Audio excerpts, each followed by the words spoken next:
حسام برگشت تکنیکی تر ترکیدیم بعد در حال قلق گیریم رو سقف دهن تهران السی میشم جلو زدم از تو به مرسی میرم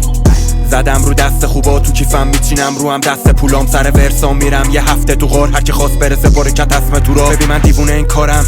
ترپ تهران تا ابد میمونه به نامم بعدی کرم امچونیا میمونه به یادم میمونه روزای سختم چی بوده به یادم رو این پیپر و 10 سال کجم تو ترک خوابم میبرد رو دستای ننم بوی چمنای پارک میده شلوار تنم رفیقی ندارم وقتی میرم تشلای کفن با پای پیاده رفتم شهرم و هی بهت من کدو دادم قلبم و بهت موقع سقوطم کردم چترم و ول انقدر میخونم که نکنم فکم و حس فکر نمیکردم رو تنها بیامو فقط پول در میارم زیاد کنم تنها بیامو یادم نمیره هیچ وقت تنهاییامو بکیرم نمیگیرم تره طول مجازیا رو 021 واسه همین 4 5 تا 0 تا 100 گاز میدیم تا پرت گفنا منتظر بدیم تا فتوا پرچم بالاست رفته تا ابرا مثل من میاد هر 100 تا کی قلم میرقصه تو دستای کینگ میدونستم میرسم از 10 سال پیش اومد تاج رو سرم شدم ارباب تی بالا میره پرچم تهران هی آپ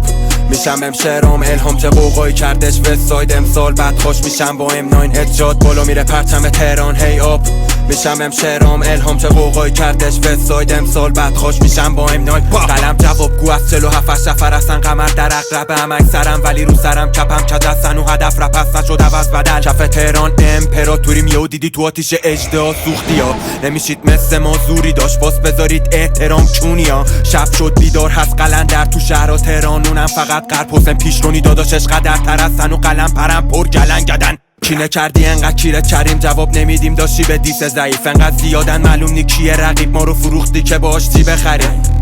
عقدیمم خیلی آماده ترم و پادافاشون پی آمار منن همه کار میکنن بالا بزنن ولی تش تو ترپ چاقال منن